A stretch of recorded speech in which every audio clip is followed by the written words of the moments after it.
Hey guys, tonight we're diving into one of the most disturbing tasks ever assigned to Hercules, something so wild. You've probably heard of Hercules, but have you ever thought about the nightmare that was his task to tame the Mares of Diomedes?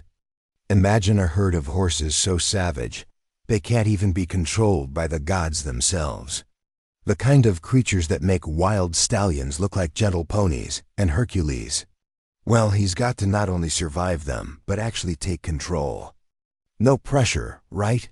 So before you get comfortable, take a moment to like the video and subscribe, but only if you genuinely enjoy what I do here. I mean, I wouldn't want you to get too comfortable. This is about to get intense. And hey, while you're at it, post your location and local time. Let's see where in the world you're tuning in from. Now, dim the lights. Maybe turn on a fan for that soft background hum, and let's ease into today's journey together. Diomedes, the king you've probably never heard much about outside of Greek mythology, had a thing for cruelty. Actually, scratch that.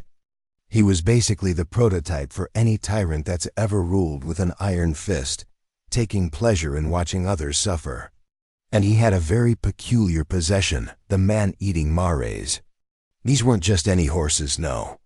These beasts, cursed by the gods, were kept in a state of permanent rage, gnashing their teeth and tearing through anything in their path. Imagine a horse, but make it 100 times angrier and a whole lot more dangerous. That's what Hercules was up against. You see, Diomedes didn't just breed these horses for race competitions or as status symbols. No, he kept them as tools for his darker whims, and the mares were as brutal as their keeper. These creatures were wild in a way that makes a typical warhorse look like a kitten. Picture them tearing apart anything they could catch: humans, animals, even entire villages, if they ever got loose. The only thing keeping them somewhat contained was their master's iron grip, but that control wasn't much of a barrier. These mares were pure chaos in a harness. Historians still argue whether Diomedes ever truly considered the consequences of keeping these horses. Some believe he thought he could control them, while others suggest he just liked the idea of having the deadliest creatures alive as a personal display of power. Either way, it was a ticking time bomb, and Hercules, as part of his 12 labors, was tasked with bringing them under control. Sounds like a fun day at the office, doesn't it? Now Hercules was no stranger to fighting terrifying creatures. This was a guy who'd already fought the Nemean lion, the Lernaean hydra, and a few hundred other beasts that would make even the bravest of warriors run for the hills. But the Mares of Diomedes were different. They were as untamable as the wind, and the gods themselves had cursed them with a rage that couldn't be quelled by normal means. Even the mighty Hercules, known for his strength, wasn't about to just march in, punch a few horses, and call it a day. No, this was going to take strategy, wit, and maybe a little divine help. Now, before we get into Hercules' actual approach to the task, let's talk about how these mares came to be. Why were they so angry in the first place? Well, it turns out that Diomedes didn't exactly inherit these horses from a peaceful, loving family. No, the horses had been cursed by the gods as punishment for their own violence. Some stories say that these creatures were born from the combination of a vengeful goddess's wrath and a violent, mythic event, like some sort of divine pet project that went terribly wrong. Imagine a group of gods sitting around on Mount Olympus, sipping ambrosia and saying, "You know what the world really needs? Horses that will straight up eat humans."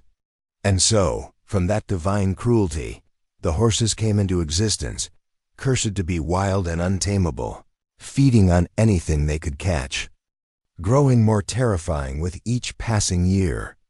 Diomedes, ever the tyrant, saw these creatures as the perfect addition to his collection of horrors.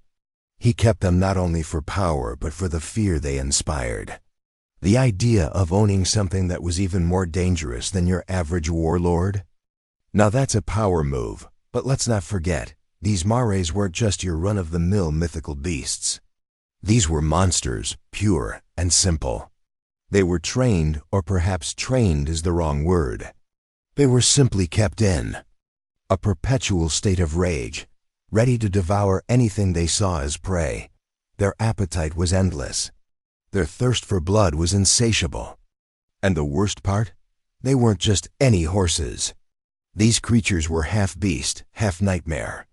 They had been transformed by the gods into something that was more horror than equine. As much as Diomedes thought he had control over them, the reality was that these mares were waiting for the moment they would be freed from their master's grasp. They wanted nothing more than to escape, to unleash their fury on anyone in their path. And that's where Hercules came in. To tame these hellish creatures, he had to confront the very thing that made them so terrifying: their uncontrollable rage. Historians still debate the exact nature of the battle. Some say it was a long, drawn-out war of attrition, with Hercules enduring endless attacks from the mares, while others suggest he used more devious methods, turning their own nature against them. One thing's for sure: Hercules was about to face a challenge unlike anything he'd encountered before. Before Hercules could even get close, he had to overcome the first obstacle: Diomedes himself. The king was a monster in his own right, and he didn't plan on letting go of his prized beasts without a fight.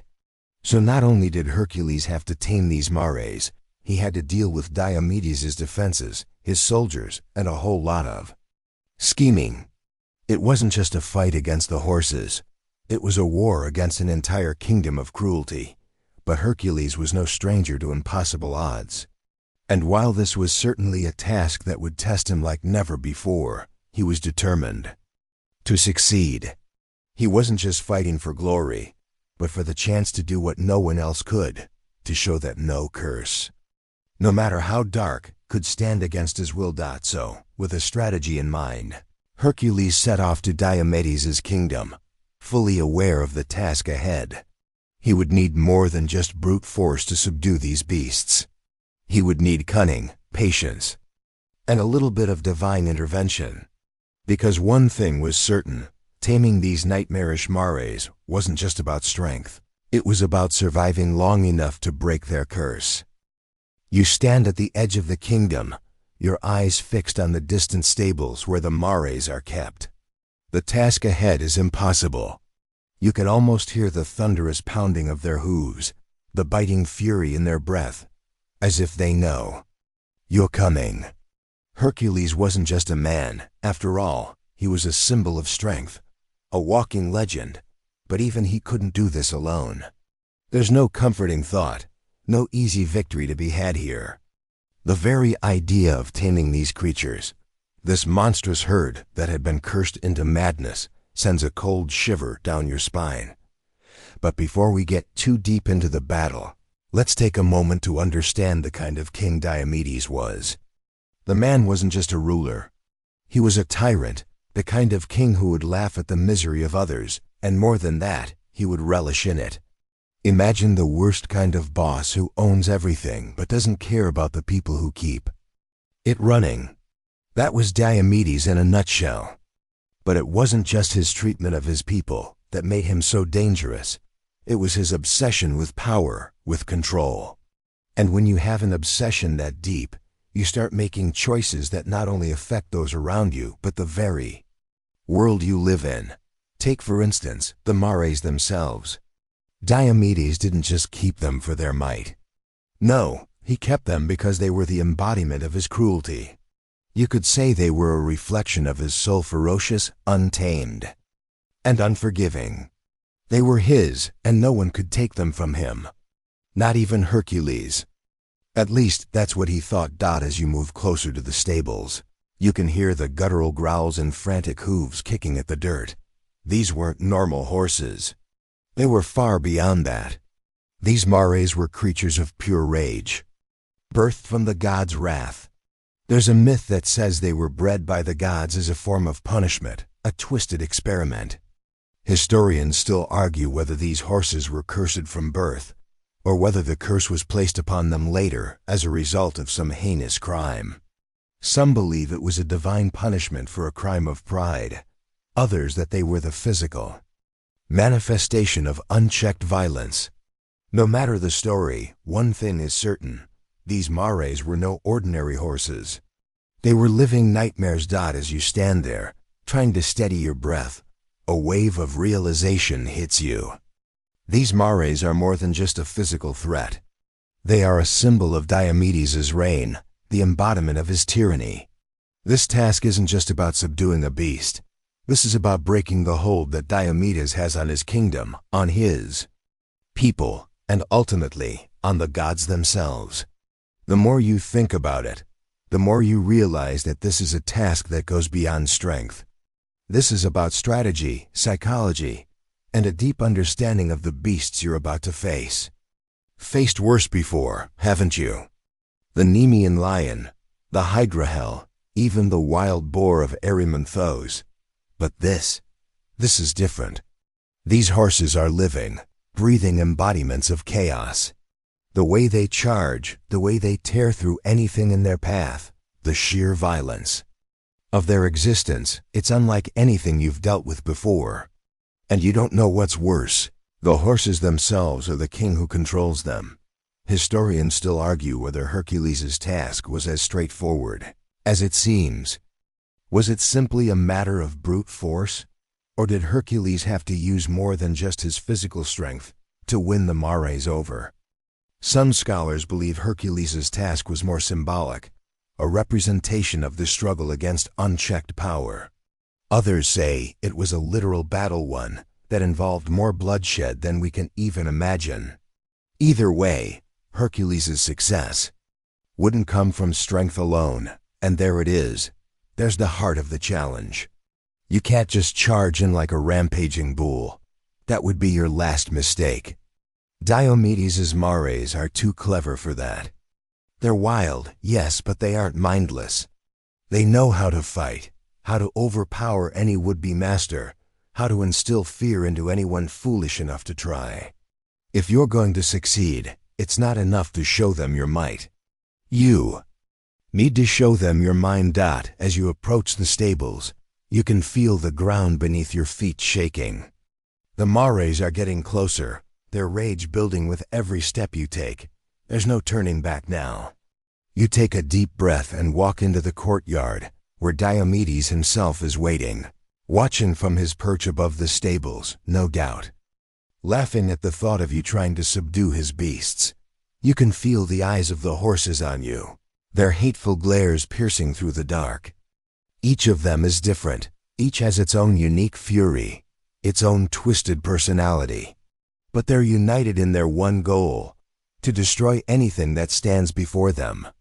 The task at hand is clear. You need to approach them carefully, to exploit their weaknesses. But how do you begin? You know you can't just charge in with your fists. If you do that, it'll be your last fight. You've got to think of something else, something strategic. Something the mares won't see coming. And that's where the trick comes in. You need to use the very rage that drives these beasts against them. You need to make them feel something that they haven't in a long time. Fear. It's not a thought that comes easily. And as much as you want to rush in, you know that patience is your only ally here. You'll need to outsmart them, not overpower them. You need to show them that they're not invincible, that no matter how powerful they are, they can be tamed. And the first step is to get them to stop seeing you as just another enemy. But there's one problem, Diomedes. He won't just sit idly by while you make your move. He's not the type of king who lets things go. He's a man who wants to see you fail. And if you're not careful, he'll make sure of it. So, how do you handle Diomedes? How do you take him down without putting yourself at even greater risk? And how do you convince the mares that they're not as unstoppable as they think? These are the questions that will define your fate. You stand there, facing the dark stables where the mares are kept. The challenge is immense. It's not just about defeating Diomedes' horses. It's about breaking the very aura of invincibility they seem to radiate. And as you take in the scene, you realize this is no longer just a battle of strength. This is a war of wills. These mares, cursed by the gods, are the living embodiment of rage. Their fury has been fed, nurtured, and preserved for one singular purpose: to strike terror into anyone foolish enough to challenge them. And Hercules? He's about to show them that no beast, no matter how monstrous, can stand against the cunning of a true hero. You remember, not too long ago, when you faced the Hydra, it was a battle of muscle, a struggle of wills between you and a creature with so many heads it seemed impossible to defeat. But it was your understanding of the creature's nature, its ability to regrow its heads, that gave you the advantage. And here, with the Mares, it's no different.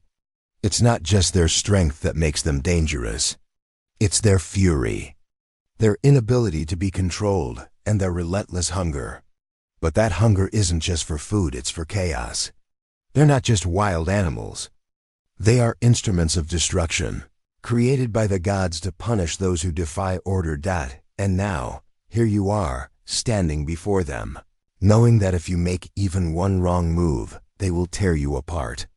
The air is thick with the scent of fear, and you can feel the Mares' rage, their growls, their sharp breaths, each one a warning that this task will not be easy. You know that no matter how strong you are, you can't just force your way through this. You need something more than brute strength to survive this encounter. You need a plan. This is where your past experiences come into play. In your previous labors, you've learned that sometimes the best strategy isn't about fighting harder, but fighting smarter. Think back to the time you took on the Nemean lion, for example. Sure, the lion's hide was impenetrable, but you didn't go in swinging like a madman. You waited for the right moment, using your environment, using your knowledge of the beast's movements, to find the one weak spot. And that's what you have to do here with these Mares. They may be furious, but they're not invincible. They're just animals, creatures ruled by instincts. And if you can get inside their minds, you can turn their fury into a weapon that works for you. But how do you get them to stop attacking? How do you show them that they don't have to be wild anymore, that they don't have to follow their instincts blindly? That's the key to taming these beasts.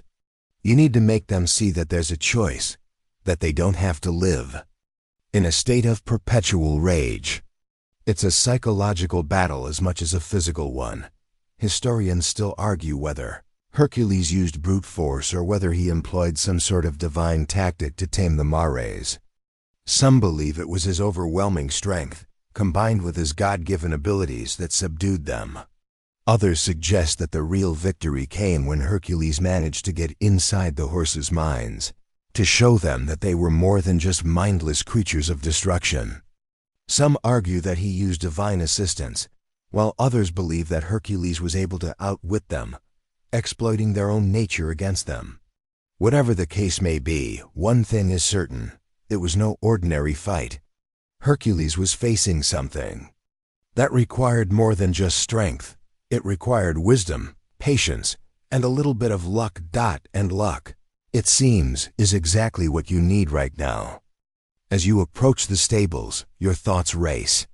You're not going to be able to overpower these Mares. No one could. But maybe you don't need to. What if the key to taming them isn't to force them into submission, but to earn their respect?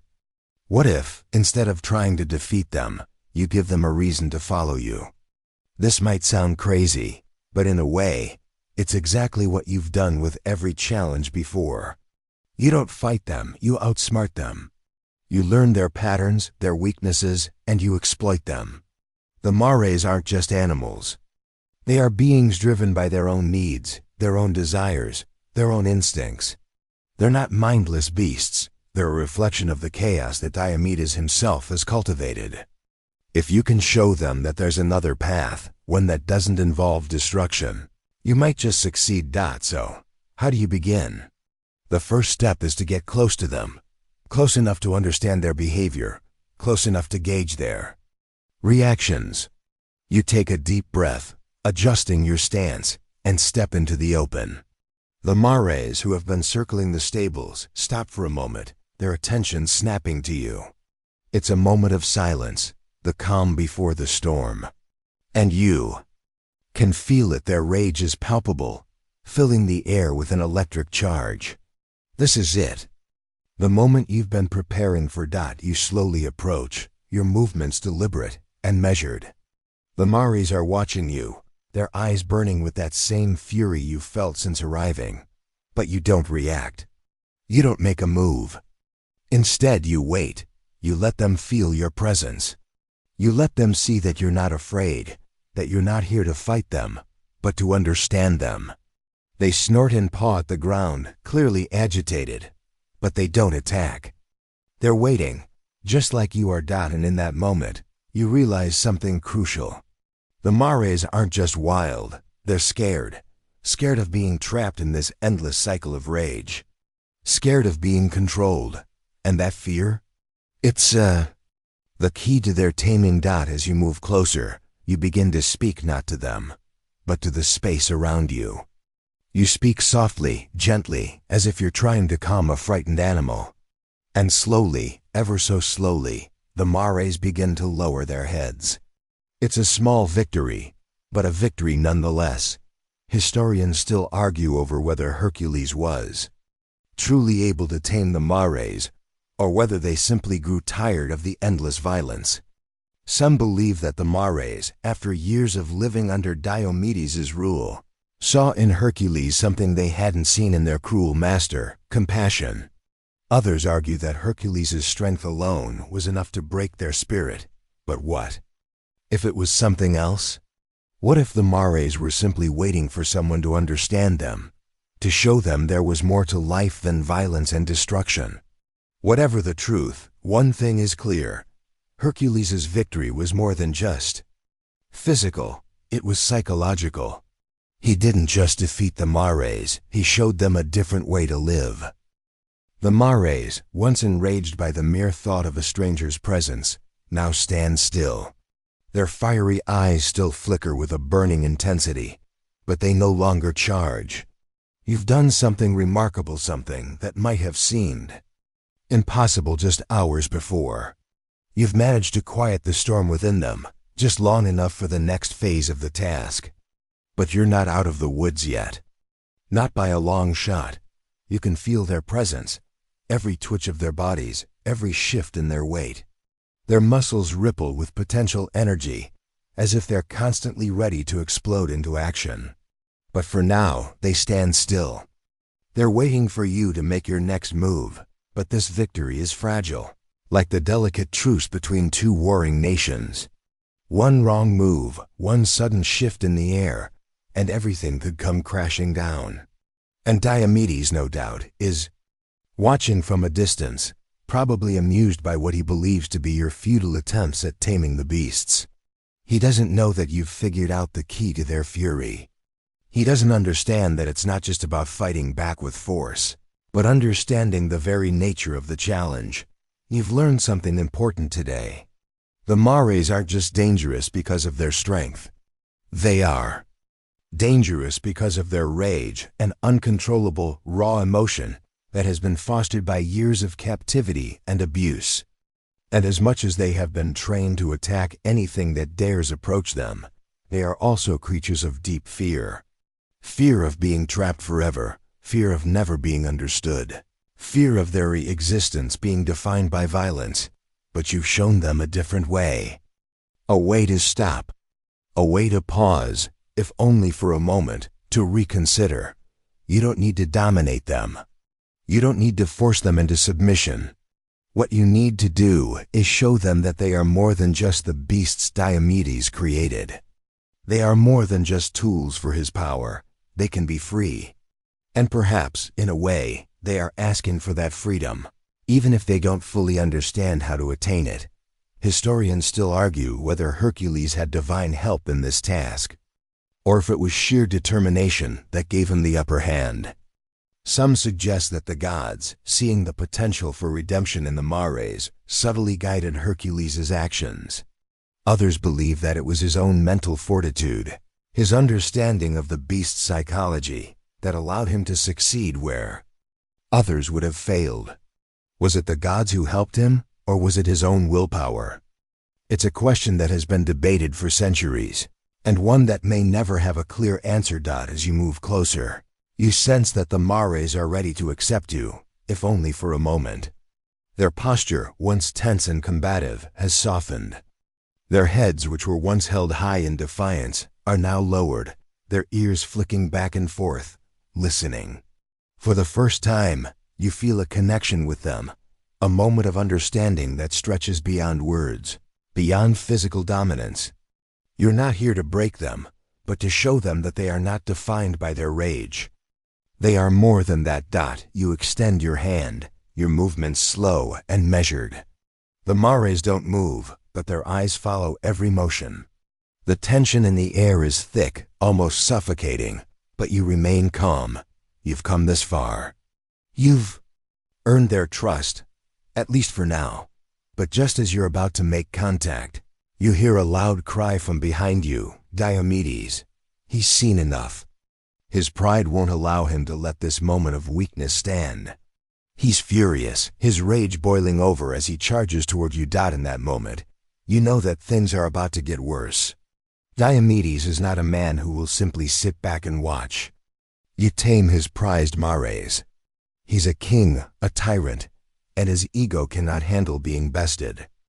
You've only made it this far because of your strategy and understanding of the horses. But now you'll need more than that to survive. As Diomedes approaches, you feel the weight of the moment. He's not just a man, he's a symbol of everything.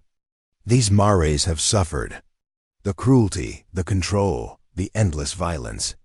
And now he's coming for you, determined to protect his beasts and perhaps to destroy the very thing you've worked so hard to achieve. The question is, how far will you go to finish this task? Will you stand your ground, or will you have to adapt once again to the shifting sands of fate? You know that defeating Diomedes is just as crucial as taming the Mares. He is the heart of their rage, the cause of their suffering. He is the tyrant who has chained them to a life of violence. And now it's time for him to face the consequences of his actions. You draw your weapon, your hands steady despite the adrenaline surging through your veins. The task at hand has never been clearer. The Mares, once feared beasts, are no longer your primary concern. Diomedes is. And if you want to complete this labor, you'll need to bring him down. Once and for all. The tension between you and Diomedes is palpable. You can see the madness in his eyes, the desperation in his movements. He knows he's losing control, and he'll do anything to regain it. But you're not about to let him destroy the peace you've worked so hard to build. You take a deep breath. This is it, the final confrontation. It won't be easy. It never is. But with the Mares finally under control, you know that this battle won't be fought just with strength. It will be fought with willpower, with the understanding that some battles are won by choosing to fight smarter, not harder. And just like that, the course of history shifts again. Diomedes' reign of terror is about to end, and with it, the curse on the Mares. But the question remains, can you defeat a king so consumed by his own power, or will you become just another victim of his wrath? Diomedes charges toward you, his fury burning brighter with each step. His armor clinks as he moves, and the sound of his approach is as relentless as the pounding of the Mares' hooves. You brace yourself, muscles tense, ready for whatever comes next. This isn't just a fight. It's the culmination of everything you've faced, everything you've learned. The Tyrant King stands before you, furious that his control over the Mares, the very symbol of his power, has been threatened. But there's something different this time. Unlike every other tyrant you've faced before, Diomedes isn't just a man with an army. He's a man who has locked the world around him in a chokehold, one that is now slipping. His madness doesn't come from the normal thirst for power, it comes from the fear of losing everything. His control over the Mares was his greatest achievement, and now, you've come to show him just how fragile that power truly is. You take a step forward, trying to steady yourself amidst the chaos. The Mares, still hesitant but calmer now, watch you. They're waiting for your next move, sensing that their fate lies in your hands. They've been trapped for so long under Diomedes' rule, fed on nothing but rage and fear. But now their attention is divided. They see the tyrant who has controlled them, and they see you, the one who has shown them that they are more than just mindless beasts. And for the first time in a long time, the Mares shift, their once furious glares now softened as they begin to look between you and Diomedes. You're not just facing a king now, you're facing the collective rage of the Mares themselves. They are part of this story too, and their decision will change everything. But will they choose freedom, or will they remain enslaved by their own anger? Diomedes, seeing that his grip on the beasts is slipping, roars in defiance, his rage consuming him. His hands tighten around his weapon, his eyes wild with madness. He charges, intent on stopping you before you can succeed. But you're prepared. You've seen this before, this blind aggression, this desperate need to hold on to power at all costs. And you know exactly how to counter it. As Diomedes draws near, you move quickly, sidestepping his strike with ease. He's slow, fueled by rage rather than strategy, and you exploit that. You've faced monsters and gods, beasts and men. But this is different. Diomedes is a man unhinged, a king so consumed by his own arrogance that he can't see the fall of his empire coming. You take advantage of that, moving with the grace of someone who has learned the art of battle, not just strength, but cunning. You strike, not with brute force, but with precision.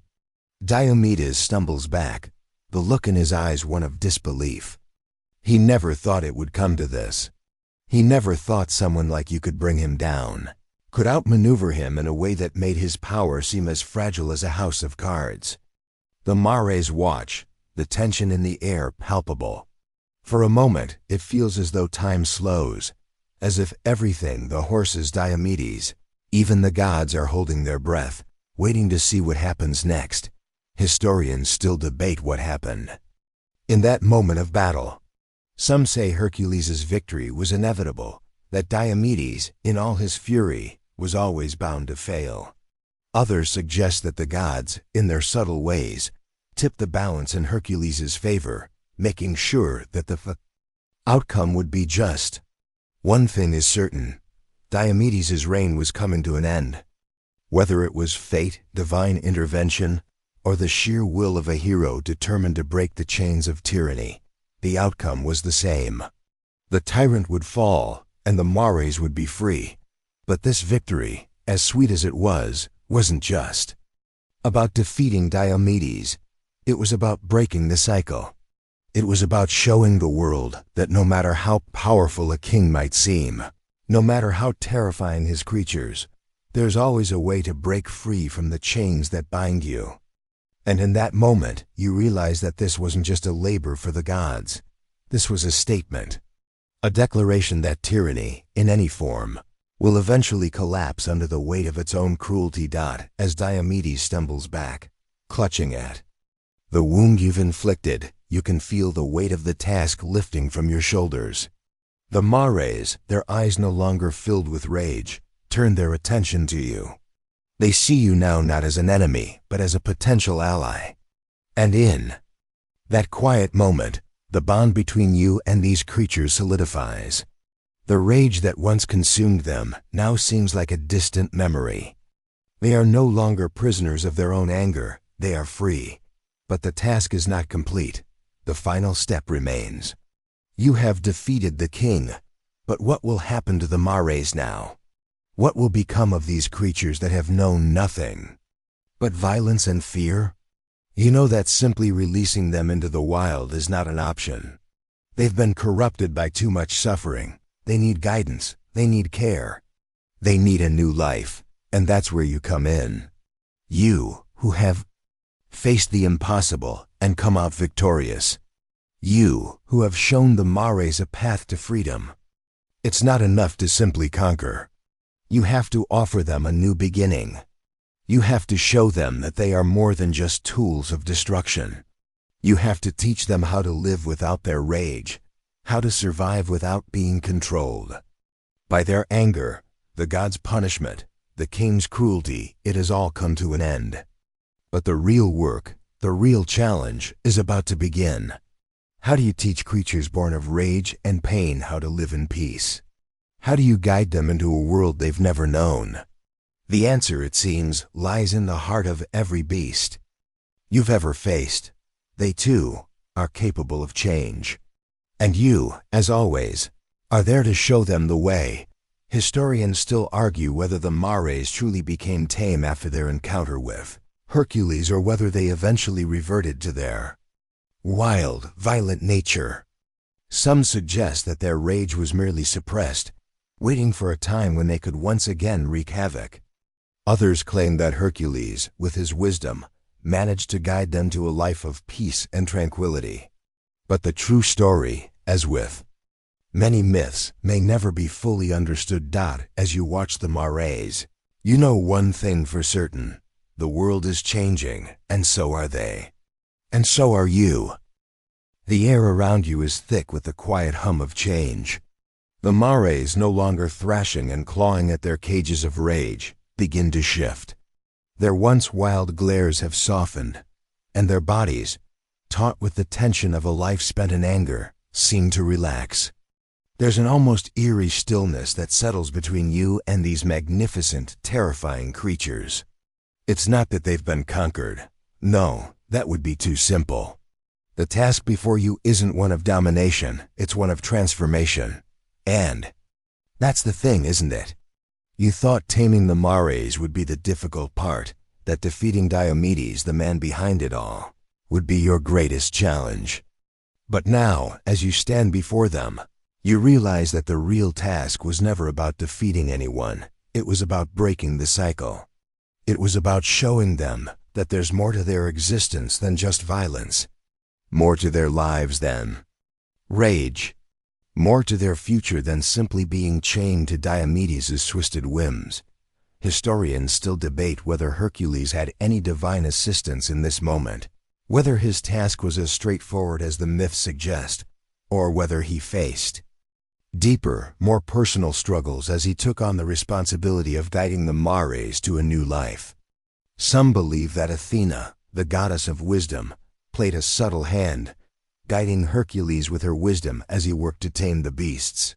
Others argue that Hercules' own inner strength, his ability to empathize with the creatures, is what truly won them over. Was it the gods who intervened, or was it Hercules' sheer will that made the difference? The truth is, it's impossible to know for sure. What's important is that, in this moment, you've made a choice. You don't simply leave the Mares to their own devices. You don't abandon them to the wilds, where they could easily fall back into their previous state of mindless aggression. Instead, you take it upon yourself to teach them. You show them, with gentle persistence, that they no longer need to live in fear or rage.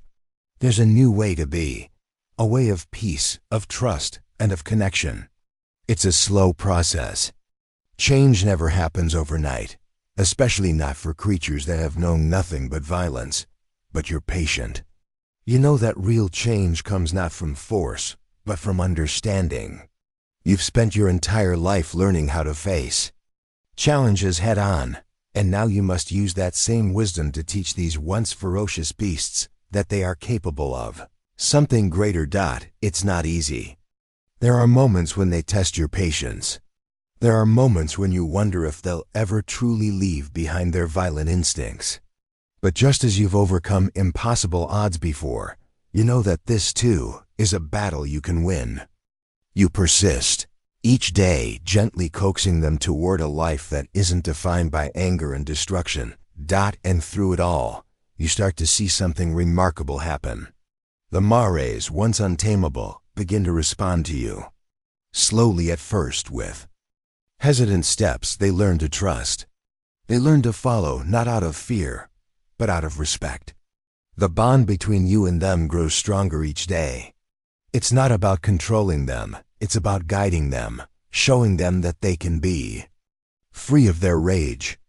They learn, just as you did with each labor, that there's a strength in restraint, a power in control that comes from within. But of course, even as the mares begin to change, you know the story isn't over. Diomedes, the man who has enslaved these creatures for so long, isn't about to let them go without a fight. His pride, his obsession with control, runs too deep. He'll come for them, and he'll come for you. His entire identity is wrapped up in the idea of owning the mares, of having the deadliest creatures in the land at his command. The freedom you've helped the mares find won't sit well with him. He'll want them back. He'll want revenge, and so the final confrontation looms.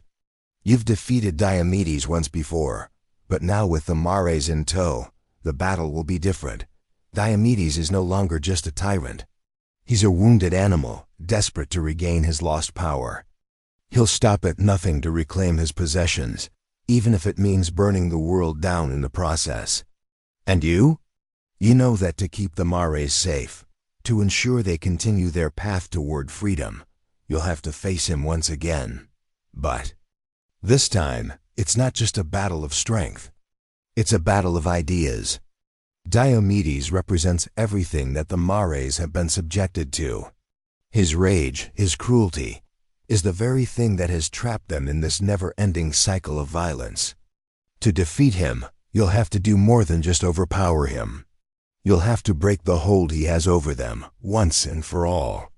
You'll have to show the world, and the mares, that there's another way to live a way that doesn't depend on fear or control. As you prepare for the final showdown, you think back to all the trials you've faced, all the battles you've fought, and you realize something important. Each challenge has prepared you for this. Each victory has taught you something about yourself, about your ability to change the world around you. This battle, just like the others, will not be won through strength alone. It will be won through wisdom, through understanding, and through compassion. You've tamed the mares. You've freed them from the cycle of violence. Now, it's time to free them from the tyranny of Diomedes. It won't be easy. Nothing ever is. But you know that this time, you're not just fighting for survival. You're fighting for something bigger than yourself. You're fighting for the future of the mares. And in the end, that's what matters.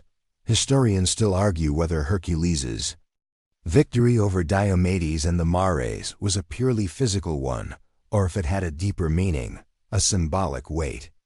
Some believe that Hercules, in freeing the mares, symbolized the triumph of wisdom over brute strength.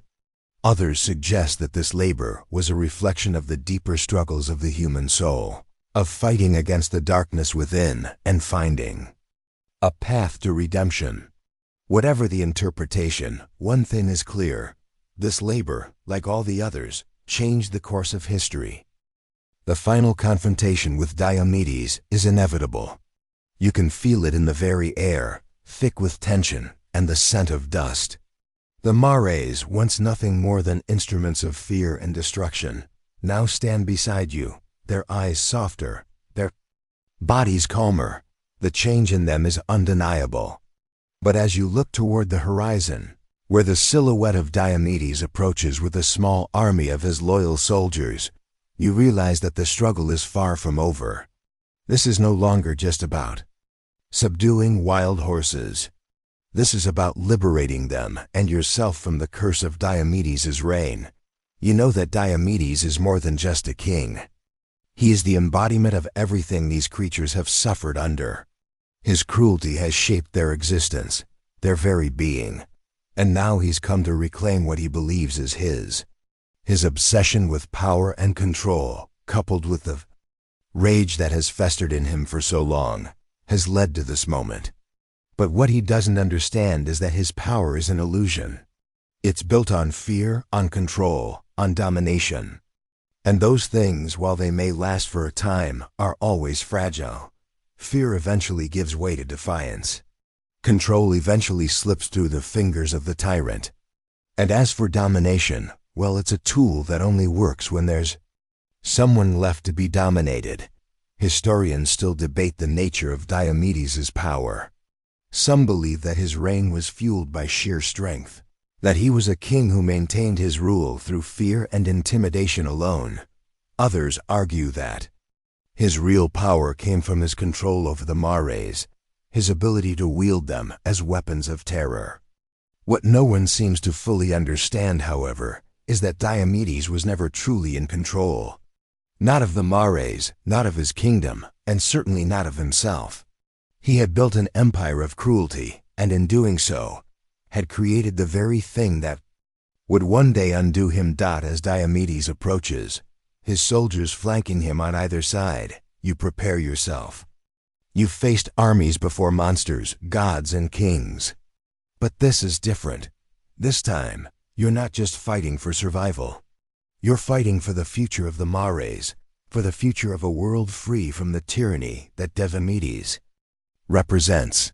You're not just defending yourself, but defending everything you've worked for, the peace, the freedom, the possibility of a life beyond violence. Diomedes sees you standing there, unshaken, and it only fuels his rage. His face twists in fury, and his voice cracks as he calls for the mares. His soldiers, too, are riled up by his presence, as if they, too, are intoxicated by his need for control. You can see it in their eyes. They believe in his power, just as they believe that the mares are his. But the truth is different. The mares are no longer his. They have been freed from their chains, their curses. And now it's time to free the world from the same fate. As the distance between you and Diomedes closes, you take a deep breath. You know the battle will be fierce, that his army will not back down without a fight. But you also know that this is your moment. You've already won the most important battle, freeing the mares from their endless rage. Now you only need to defeat Diomedes once and for all. You start by calling to the mares. Their eyes meet yours, and for a moment you see it, a flicker of understanding. They are no longer the mindless beasts that once tore through everything in their path. They are no longer prisoners to their own rage. They are free. And they will fight alongside you, not against you, but with you. They have chosen a new path, a new way of being, and they will not return to the violent cycle that Diomedes tried to impose upon them. With a mighty roar, Diomedes charges forward, his soldiers close behind. The earth trembles beneath the pounding of hooves and footsteps, but you stand firm. The mares, now by your side, lower their heads, their nostrils flaring, their bodies coiled with restrained power. The battle is about to begin. The fury of the past is about to clash with the possibility of a new future. As Diomedes reaches you, his sword raised high, you move quickly, dodging his strike. He's fast, driven by anger, but you're quicker. You've faced gods, monsters, and countless foes before. His rage, while formidable, is no match for your skill, your experience.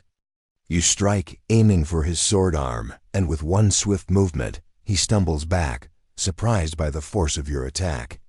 His soldiers hesitate for a moment, unsure of what to do. They've never seen their king challenged like this before. It's not just you against Diomedes anymore. The mares are with you. As Diomedes struggles to regain his footing, the mares surge forward, their hooves pounding the earth like thunder. They charge toward the soldiers, their movements coordinated, precise, not out of blind fury, but out of a sense of purpose. They are no longer the uncontrollable beasts they once were. They have found their place in the world, and now they are fighting for their freedom, for their future. The battle rages on, but the tide has shifted. The soldiers, once confident in their king's power, are now scattered, overwhelmed by the combined might of you and the mares. Diomedes, realizing that his control is slipping, fights harder, more desperately. But it's clear to you now, the man has already lost. His reign is over. The mares are no longer his to command. They've chosen a new path, and you've chosen it with them.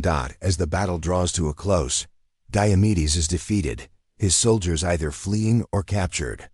The kingdom he once ruled lies in ruins, a symbol of the destruction he wrought. And as you stand there, victorious, you know that this task, like all the others, has not just been about completing the impossible. It's been about change, about breaking the cycle of violence and cruelty, about showing the world that even the most cursed creatures can find redemption. You've freed the Mares. You've freed them from their chains, from their curse, from the tyrant who tried to control them. And in doing so, you've freed yourself from the never-ending cycle of violence that Diomedes embodied. The world is different now. The future, uncertain as it may be, is filled with possibilities. And as you look toward the horizon, you realize that this victory, like all victories, is not an end, it's a beginning. Historians still argue over the significance of Hercules' victory here. Some say it was the end of an era, the fall of one king and the rise of another. Others claim it was a symbolic moment, a reflection of the deeper struggles for freedom and justice. But whatever the interpretation, one thing is clear. This labor, this task, marked a turning point. And in the end, it was not brute strength that won the day, it was wisdom, compassion, and the willingness to fight for something greater than oneself. The dust settles as the last echoes of the battle fade away. Diomedes lies defeated, his reign of terror crumbling in the wake of your victory. His soldiers, scattered and broken, have been either captured or fled, leaving the once dominant tyrants' forces in disarray. For the first time in a long while, the air feels lighter, as if the weight of oppression has been lifted from the land. You've faced many trials in your life, but this one is different. This labor, unlike the others, isn't just a physical challenge, it's a moral one, a test of your ability to break the chains that bind not only the Mares, but the world itself. The Mares, standing tall beside you, no longer seem like the savage beasts they once were. Their bodies are still tense, their muscles rippling with the power of their newfound freedom. But there's a calmness in their gaze now, a reflection of the peace that has begun to settle in their hearts. They are no longer creatures defined by their rage and fear. They are free, and that freedom is as much a victory for them as it is for you. It's hard to put into words what you're feeling now. You've been through so many battles, so many struggles, but this is different. The task is complete, yes. But it's more than that. This victory has changed you. It's changed everything. You came here to tame wild beasts, to defeat a tyrant. But what you've done is far more profound. You've helped these Mares find a new path, a new life. You've given them the one thing they've never had control over, their own destiny. As you look around at the chaos left in the wake of the battle, you can't help but think about the cost. Diomedes is dead, but his kingdom, once ruled with an iron fist, now lies in ruins. The land that he dominated for so long is now free, but the scars of his reign will take time to heal. The soldiers who once followed him are now leaderless, adrift in a world without their tyrant king. And the people who lived under his rule? They too will need time to rebuild.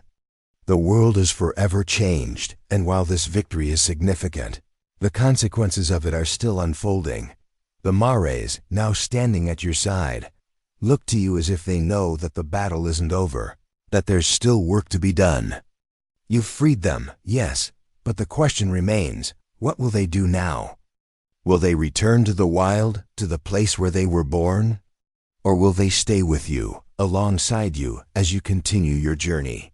They are creatures of the wild, but they have been shaped by Diomedes' cruelty, and it's clear that they need guidance. It's a delicate balance, this newfound freedom. You can't simply send them back to the wilderness, not after everything they've endured. They've known too much pain, too much violence. They need a new purpose, a new direction. And that, it seems, is your next task. It's not enough to have defeated Diomedes. It's not enough to have tamed the Mares. The real work begins now, as you help them find their place in a world that has been forever altered by their presence. Historians still argue over whether Hercules' true victory came with the defeat of Diomedes, or with the way he shaped the future of the Mares. Some believe that the conquest of the Mares was merely a symbolic victory, that their true liberation came not from Hercules' strength, but from his compassion. his ability to see them not as monsters, but as creatures capable of change. Others argue that Hercules' actions were merely the first step in a long process of redemption for the Mares, that their true transformation didn't occur in the heat of battle, but in the quiet moments that followed. No matter the interpretation, one thing is certain. This labor was not just about overcoming physical obstacles. It was about confronting the deeper, more complex forces that shape both creatures and people. As you stand in the aftermath of the battle, you realize that the victory isn't just yours, it's theirs too. The Mares, once cursed by the gods, once the embodiment of rage, have found a new path. They are no longer bound to Diomedes' cruel reign. They are no longer instruments of terror. They have found freedom, and it's up to you to help them navigate this new life. It's a daunting task, but you know that you're up to it. After all, you've faced impossible odds before. This is just another chapter in a story that's far from over. But for now, you stand tall, victorious. The Tyrant is gone. The Mares are free. And the world, though scarred by the battle, is forever changed. With each labor you complete, each challenge you overcome, you begin to understand that the real victory isn't just in the success of the task. It's in what comes after. It's in the healing, the rebuilding, and the growth that follow. It's in the lives you touch, the creatures you free, and the worlds you shape through your actions. And as you look to the horizon, you know that your journey is far from over. The Mares have been freed, but there are still battles to fight, still kingdoms to save, still mysteries to solve. And so, you press forward, knowing that the road ahead will be just as challenging, just as uncertain. But now you have the Mares by your side, and together, you will continue to carve out a future that's not defined by rage and fear, but by the hope of what's to come. The days following Diomedes' defeat are filled with reflection. The once violent and cursed Mares, now standing at your side, have transformed in ways that seem almost too miraculous to comprehend. They no longer snort in fury or strike at the air with wild abandon. Their movements have become more deliberate, more measured. They've learned to trust you, and in turn, you've learned something new about yourself, that even the most savage, even the most broken, can be healed. With patience and understanding. But the journey is far from over. The task that lies before you isn't just about taming beasts. It's about shaping the future, about guiding these creatures into a new way of life. Diomedes' death, while marking the end of a tyrant's reign, has left a kingdom in ruins. The people who once lived under his rule now find themselves in a world that is unfamiliar, uncharted. And while you've freed the Mares, their future and the future of the kingdom is still uncertain. You've fought so hard to get to this point, but now you must ask yourself, what will you do with your victory? Will you leave the Mares to wander the wilds, where they might slip back into the violence of their past? Or will you continue to lead them, to guide them as they carve out a new existence? And what about the people of Diomedes' kingdom? What of those who lived in fear for so long? Can they too be freed from the chains of their past? It's a question that weighs heavily on you. There's a strange sense of emptiness now, as if you've reached the pinnacle of something monumental, only to realize that the hardest part is yet to come. Victory, it seems, isn't just about achieving the task at hand. It's about the aftermath. It's about rebuilding, about creating a world where peace can flourish, not just for the Mares, but for everyone affected by the chaos that Diomedes created. You realize that your work isn't done. This labor, like the others, has a ripple effect, and it will take time for the true consequences of your actions to unfold. Historians have long debated the significance of Hercules' role in the liberation of the Mares and the downfall of Diomedes. Some view his actions as the culmination of a hero's journey, defeating the tyrant, freeing the creatures, and restoring balance to the world.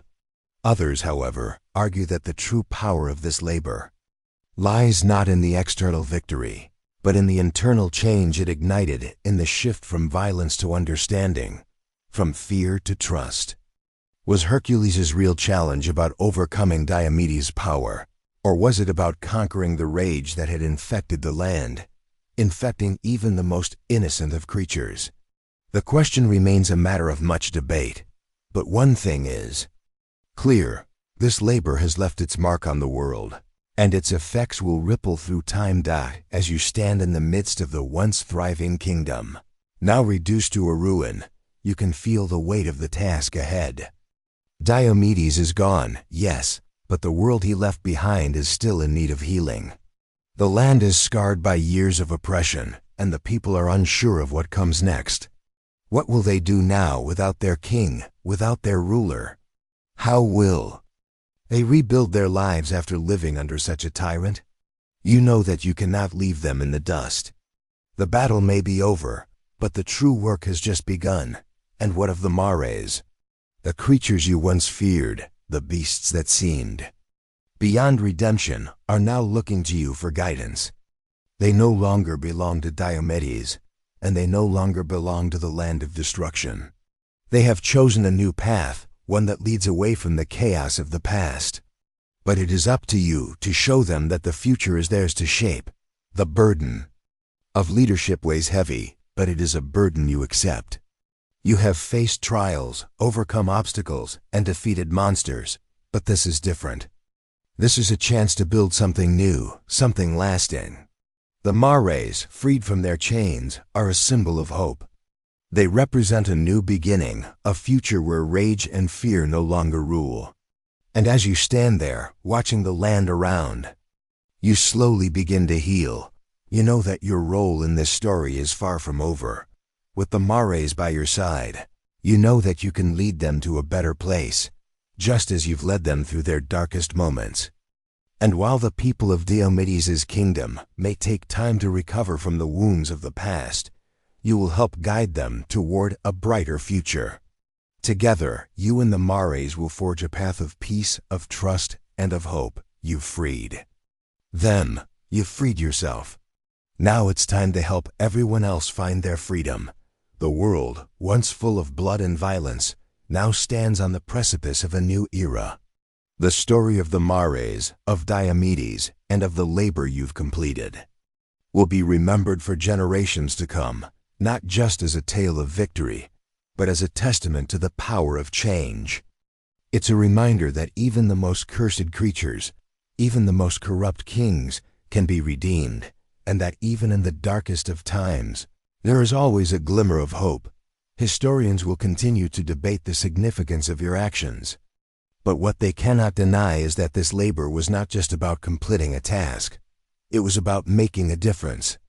It was about showing the world that anything, no matter how impossible, is possible if you have the courage to see it through. The path ahead is unclear, but for the first time in what feels like forever, there's a sense of calm settling over you. The roar of battle has quieted, the air now filled with a soft hum of possibilities. Diomedes' kingdom lies in ruins, his reign of terror shattered by your hand. The mares, no longer bound by their curse, stand by your side, their presence a testament to the transformation that's occurred, not just within them, but within you as well. For every battle you've fought, every challenge you've overcome, you've grown stronger, more resolute. But this feels different. This isn't just another task completed. This is a moment of profound change. And yet, there's a quiet uncertainty lingering in the air. The mares are free, but what now? What happens to these creatures, once enslaved to a life of violence and rage, now that they no longer have a master? What happens to them and to you when the dust settles and there's nothing left to conquer? These are questions that can't be answered with a sword or with strength alone. They require a deeper understanding, a wisdom you've learned through all the trials you've faced.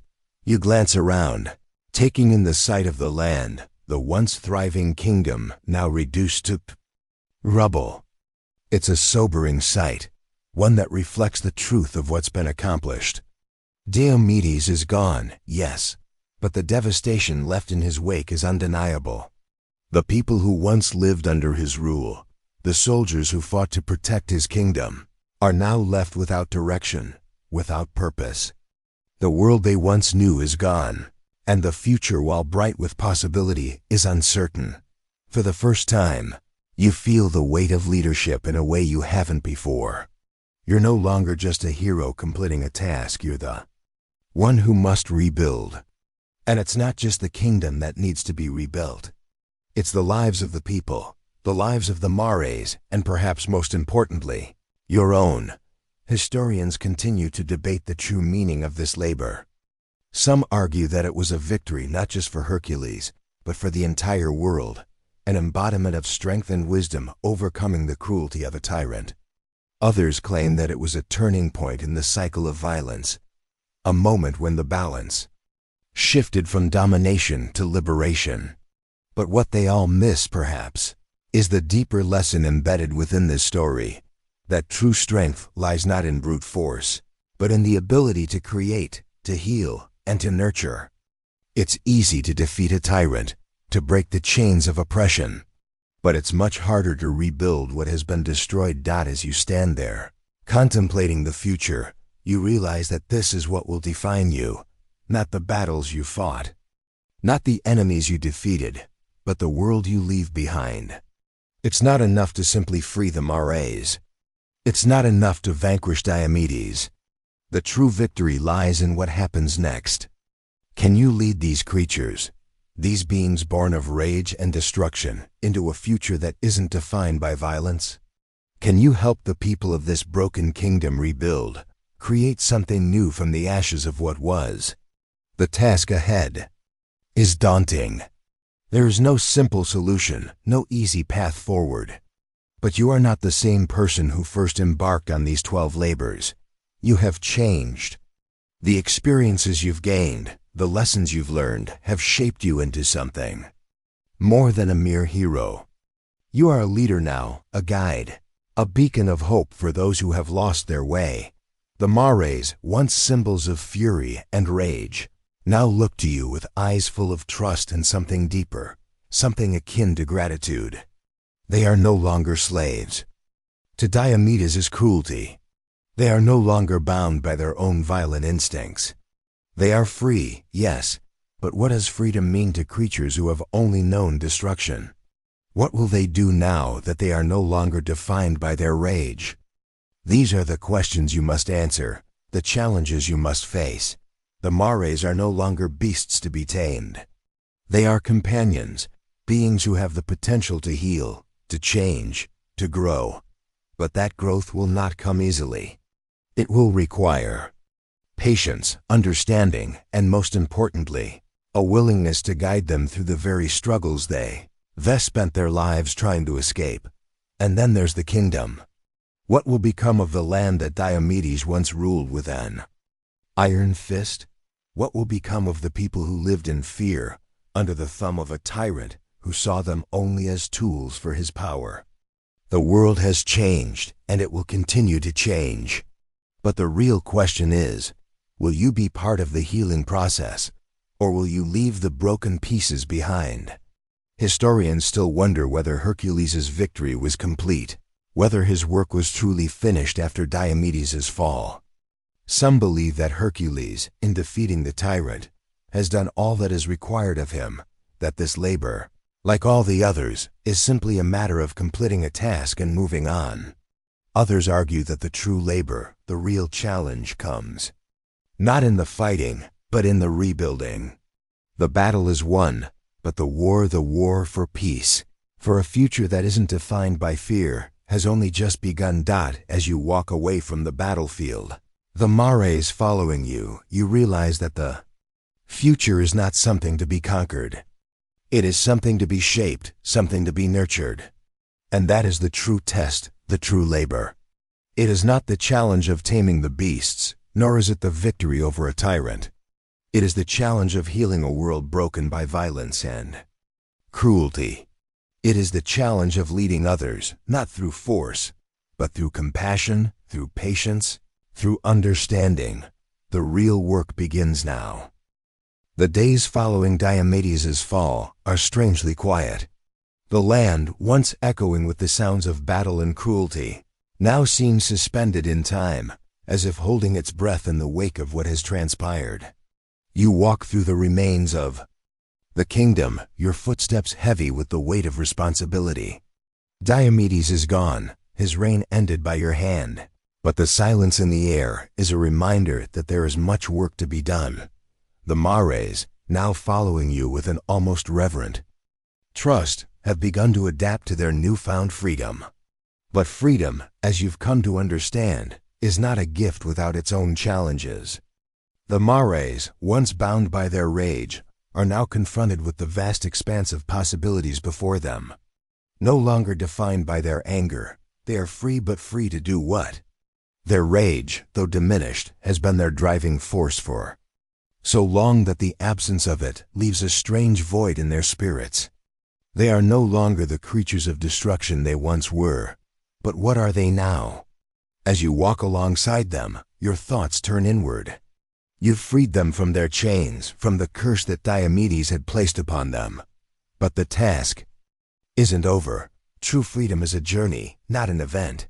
The Mares are no longer slaves to their fury, but they are also not yet whole. They need something that goes beyond guidance. They need a purpose. And that, it seems, is your next task.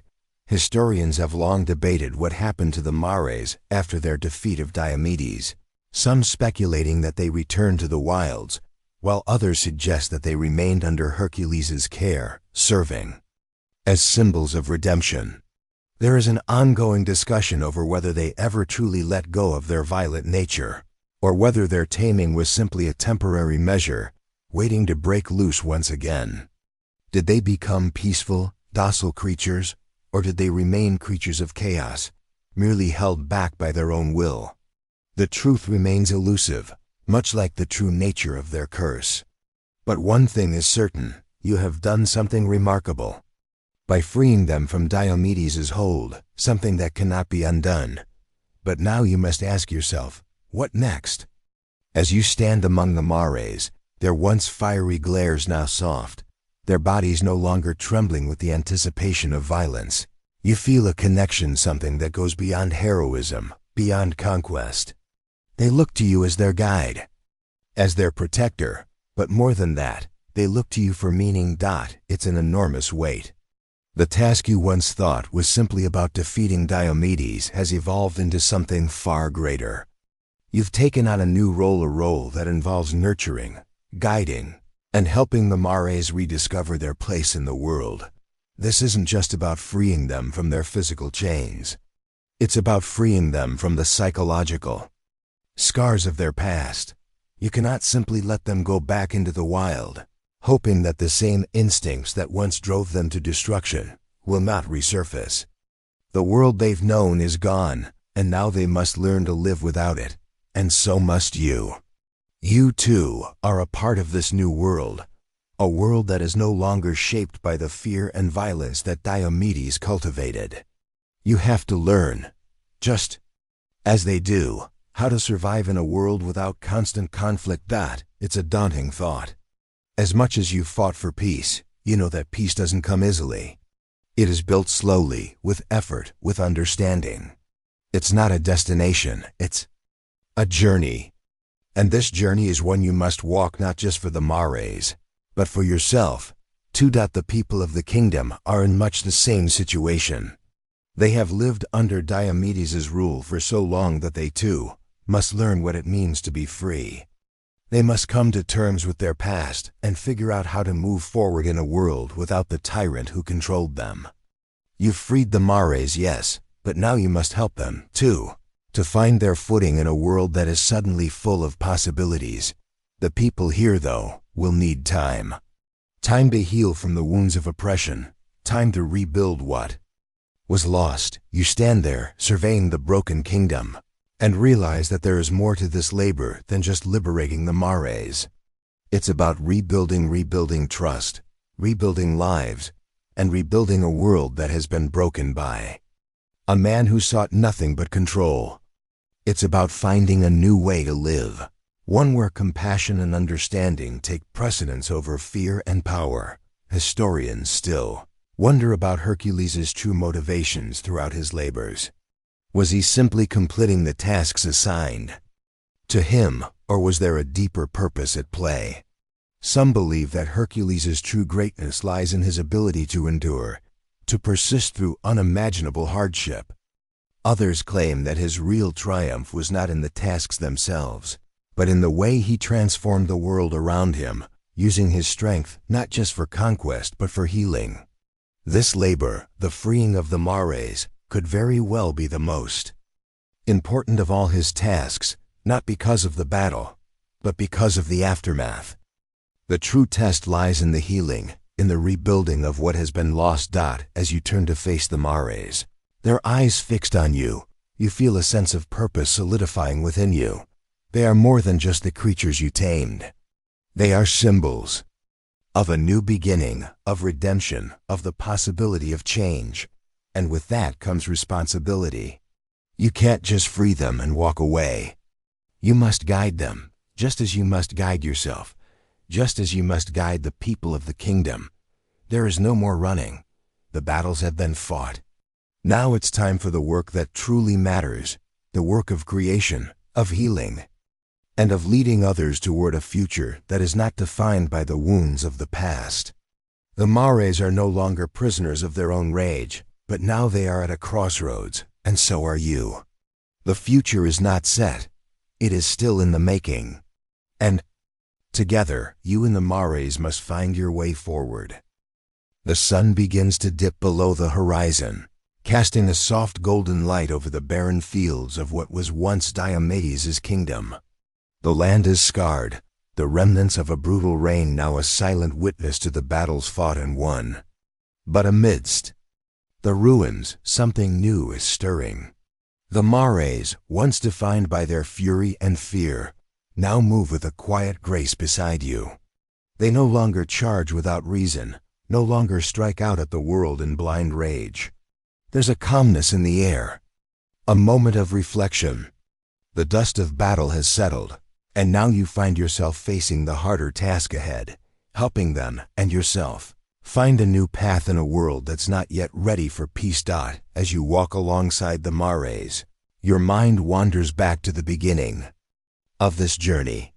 When you first set out to complete the 12 labors, you did so with a singular focus, to accomplish the impossible tasks set before you, to prove your strength and determination. You faced monsters, gods, and impossible odds. Each victory felt like a step closer to proving yourself, closer to fulfilling your destiny. But now, as you stand here, with Diomedes' kingdom crumbling around you, you realize that this labor, the task with the Mares, was never about strength at all. It was about something deeper, something far more important. This labor has been about change, about transformation.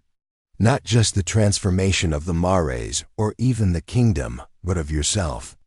You came here with the purpose of taming creatures, of rage and fear, but in doing so, you found that the real task was learning to tame your own instincts.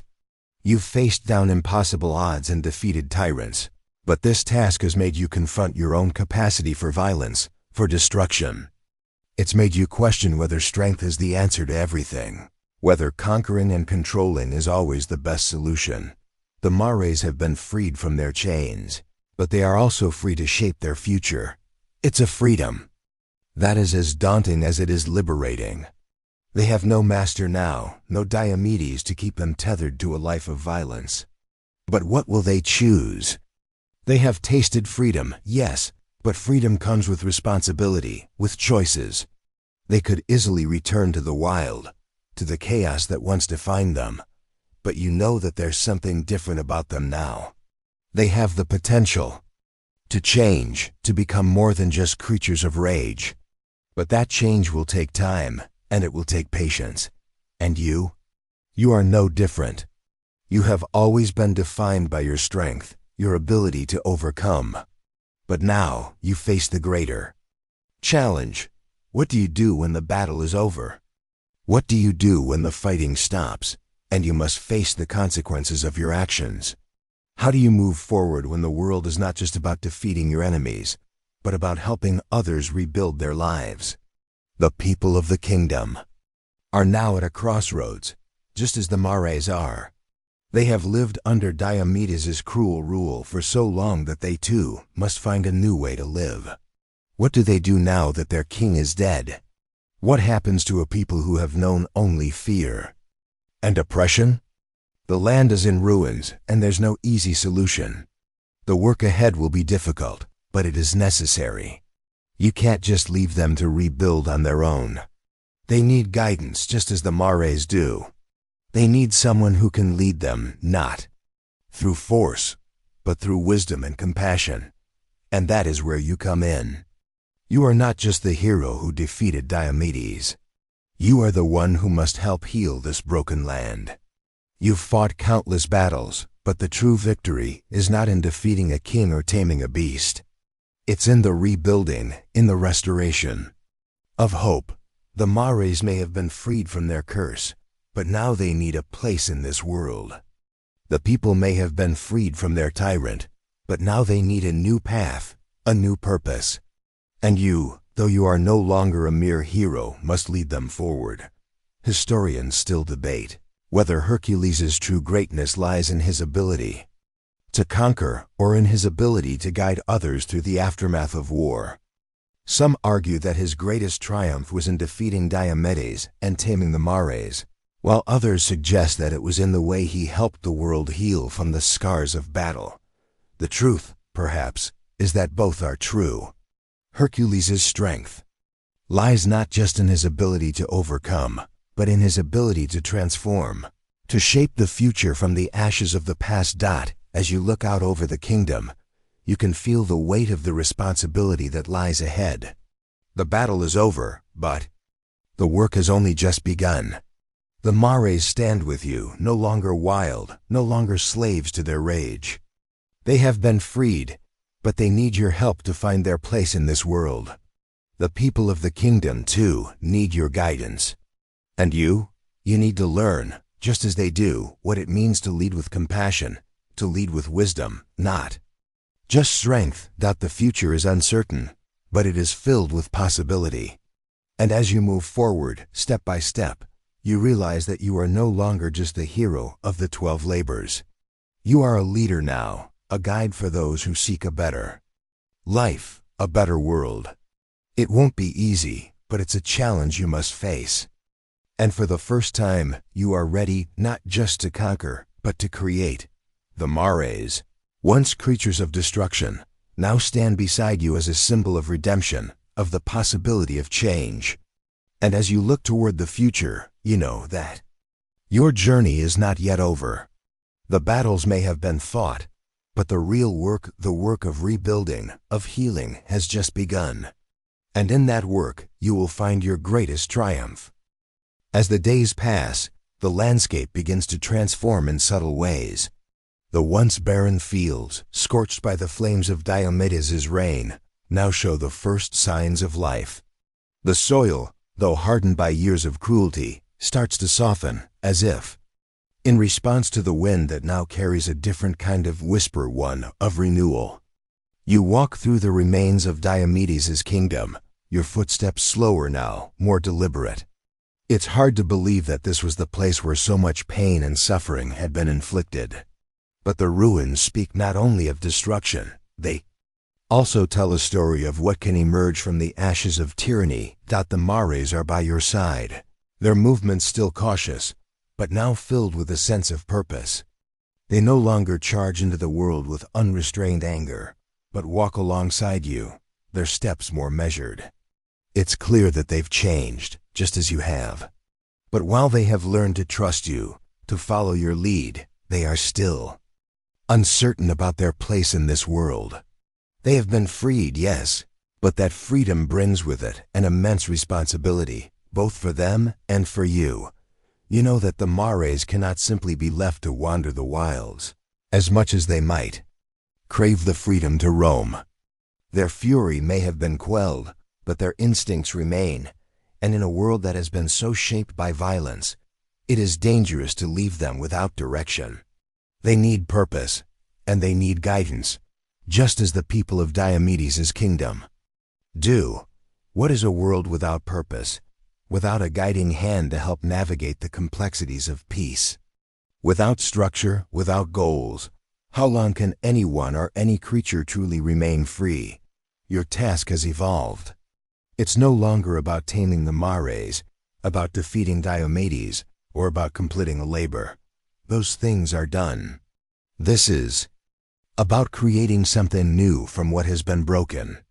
It's about helping the mares, helping the people, and ultimately, helping yourself to navigate the complex, sometimes overwhelming journey toward peace.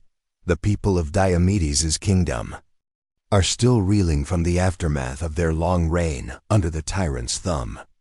They are uncertain, unsure of what to do with their newfound freedom. How do they rebuild a life after years of living in fear? How do they shape a world where fear no longer governs every decision? They have been freed, yes, but freedom, as you know all too well, is not always a gift, it's a responsibility. It's a new beginning, but it's also a journey. And that journey is not one they can walk alone. You are their leader now. You are the one who must help guide them through the healing process, the one who must help them find their way forward. The mares are not the only ones who need purpose. The people need it too. And so do you. As you think about the task ahead, you feel a strange sense of urgency. The world is changing, but it's not enough to simply let that change happen. You have to guide it, shape it. The future is not set. It's still being written.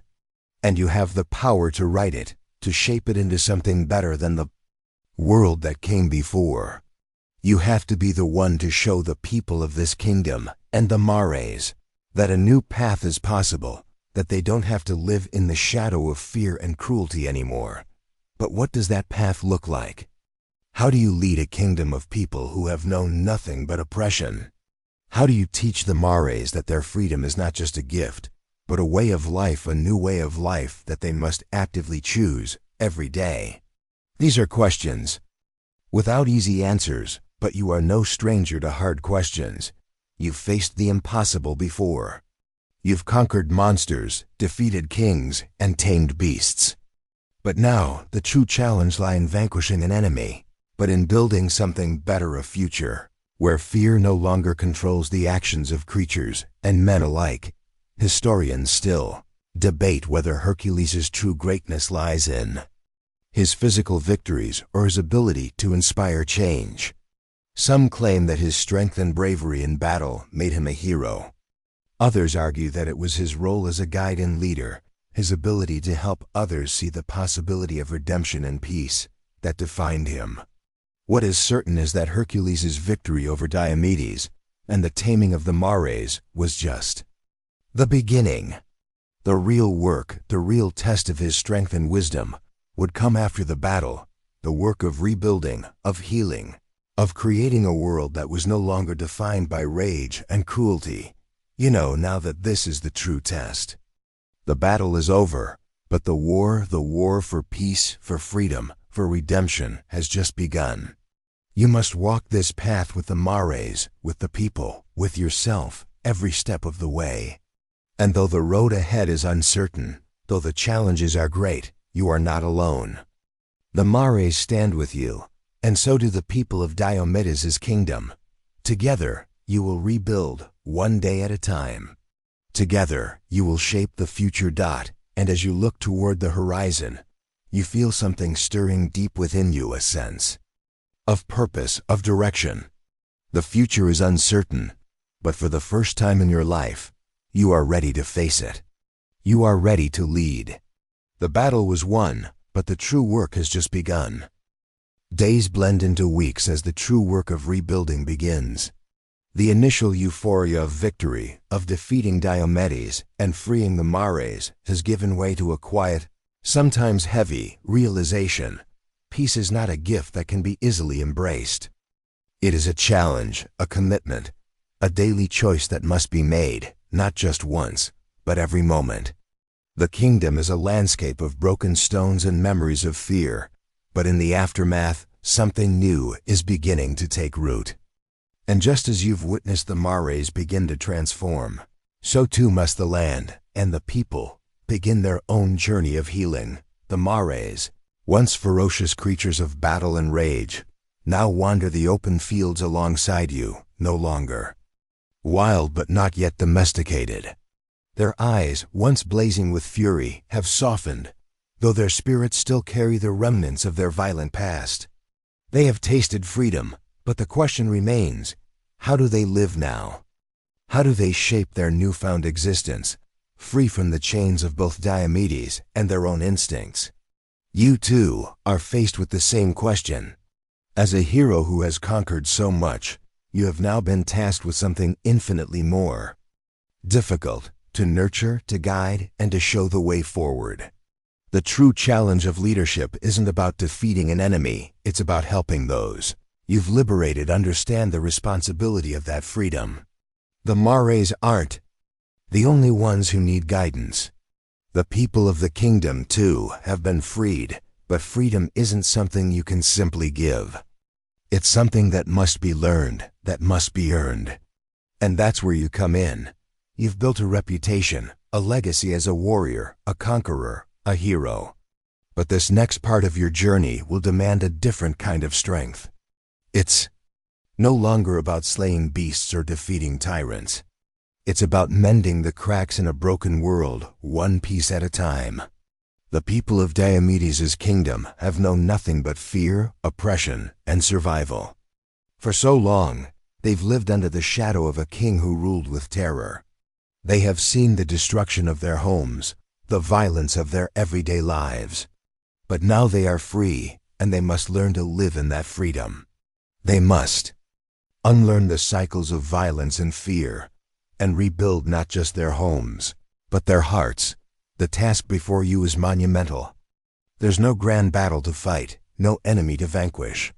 The true war has always been fought in the hearts of men. The battle now is not external, it's internal. It's about healing old wounds, restoring lost trust, and finding a new way forward. The kingdom needs a new kind of leadership, one that is built on compassion, on understanding, on the strength of community rather than the strength of a single ruler. And that is a leadership you must foster, one step at a time. But as much as the people need guidance, you know that the mares do too. They look to you now, not just as the hero who freed them from their chains, but as a symbol of what it means to be free. Their gaze, once filled with rage, now contains a quiet trust, a trust you must honor. They need you to help them navigate this new world, a world where they are no longer defined by their violent instincts, where they must choose a new way to live.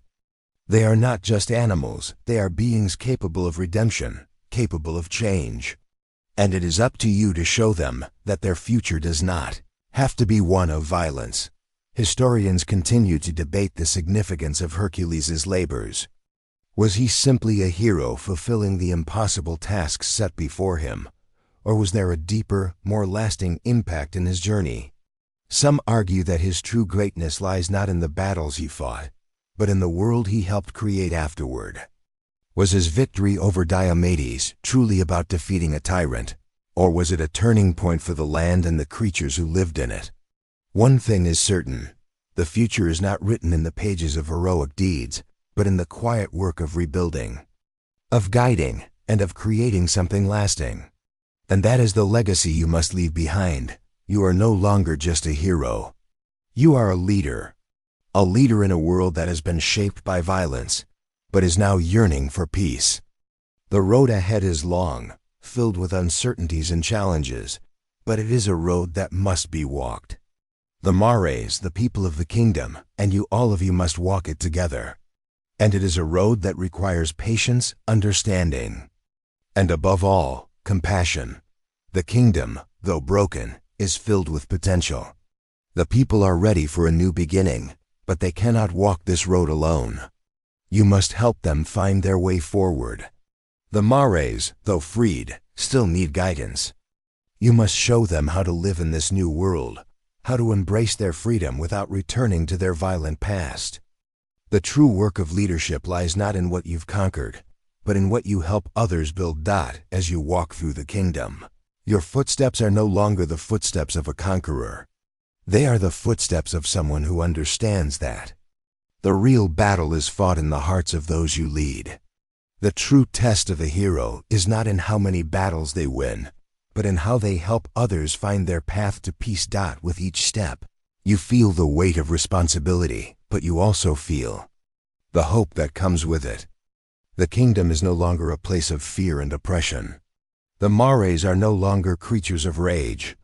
And you are no longer just a hero, you are a leader, a guide, a symbol of what can be rebuilt. The world may have been broken, but it is not beyond repair. And together, with the Mares, the people, and yourself, you will rebuild it. The wind shifts as the days begin to lengthen, carrying with it the scent of earth and new beginnings. The once devastated kingdom is slowly coming back to life. What was once a land defined by fear and oppression now carries the faintest pulse of hope. You walk through the remains of Diomedes' palace, now reduced to rubble. The stone walls, cracked and worn, still stand as silent reminders of the power that once reigned here, but they are no longer the symbols of tyranny they once were.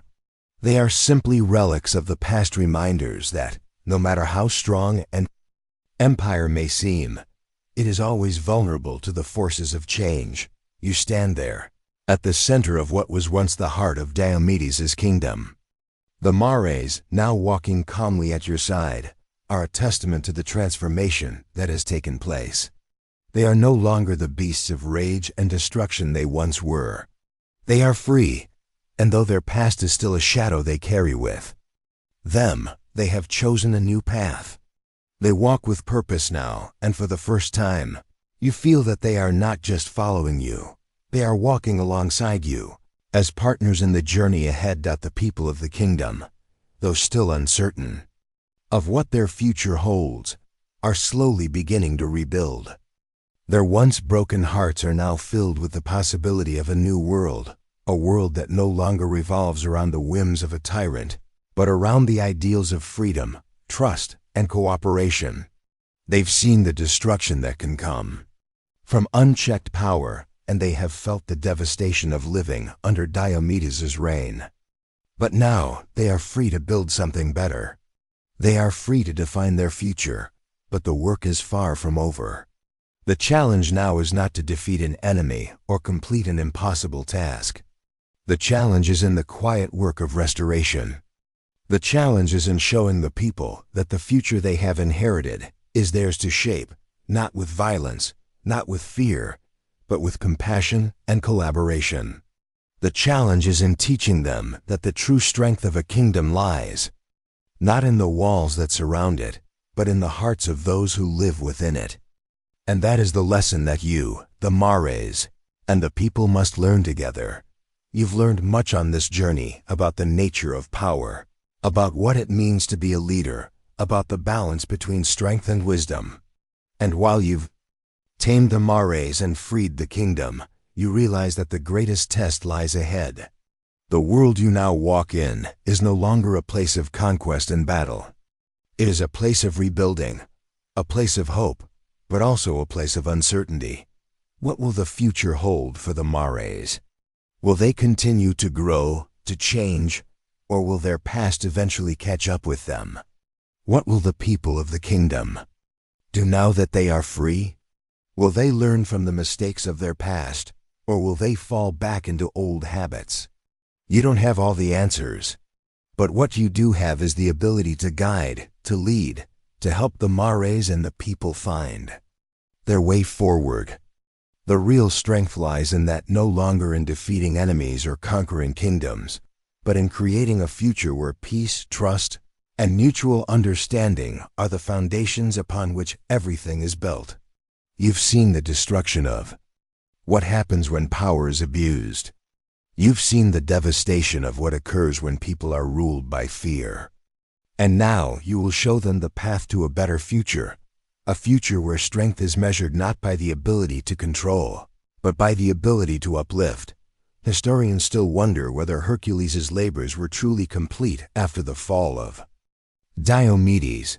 Some say that he had done enough by defeating the Tyrant and taming the Mares, while others argue that the true heroism lay in what came after, the rebuilding, the restoration of balance.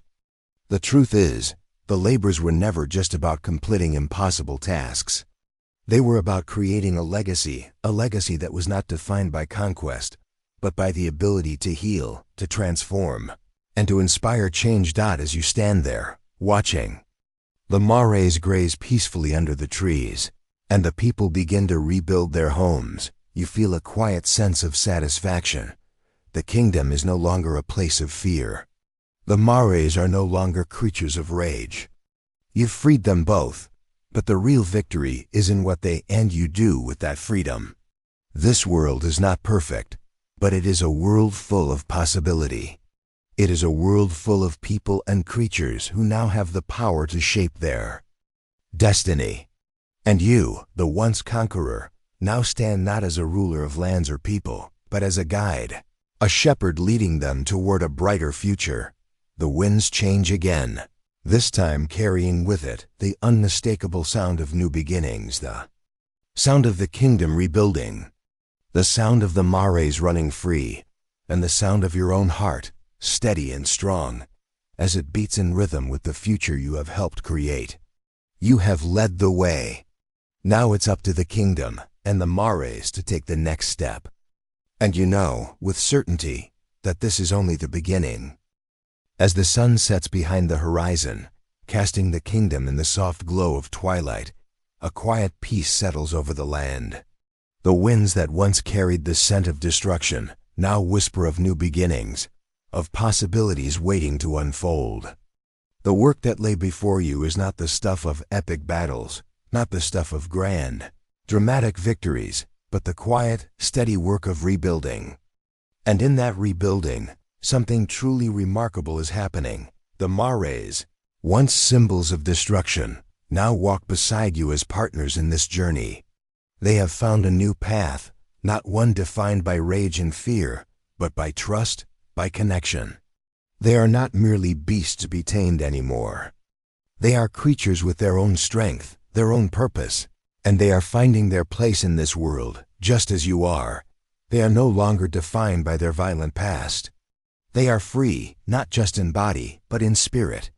And that freedom is something that will ripple through the world, shaping the future in ways that are yet to be understood. The people of Diomedes' kingdom, too, are finding their way. They've known suffering, they've known oppression, but now they are learning what it means to live in freedom. It's a slow process, and it won't be easy. There will be challenges ahead, struggles, mistakes. But the seeds of a new beginning have been planted. The foundations of a new world, a world built not on fear, but on cooperation, have been laid. The kingdom is broken, yes, but it is not beyond repair. The people, like the Mares, must learn what it means to be free, to live in a world where strength is no longer measured by dominance, but by compassion and understanding. And as you stand there, looking out over the land, you realize that your journey is not over. The task of leadership, of guiding these creatures and people toward a better future, is only just beginning. The world you have helped to create is fragile, yes, but it is also full of hope. There will be setbacks, struggles, but there will also be moments of triumph, moments where the light of a new world shines through the cracks of the old one.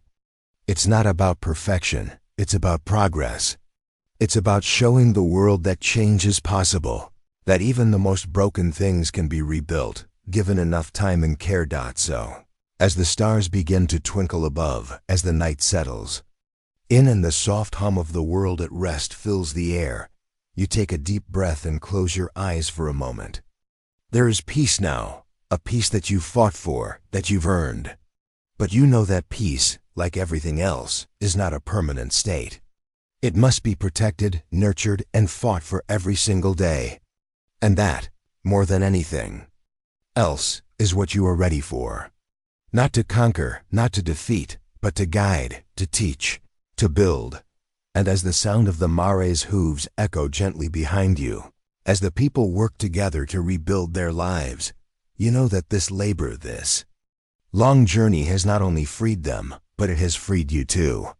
From the cycle of conquest, from the need for victory at any cost. What you've learned through this trial, through this journey, is that the greatest strength lies not in domination, but in the ability to change, to create, to build something lasting from the broken pieces of the past. And so, as the world around you settles into its new rhythm, you take the first step of many, moving forward not as a conqueror, but as a leader, one who understands that the true measure of victory lies not in the battles fought, but in the world you help to shape. After the dust has settled, now dim the lights. Maybe turn on a fan for that soft background hum, and let's ease into today's journey together.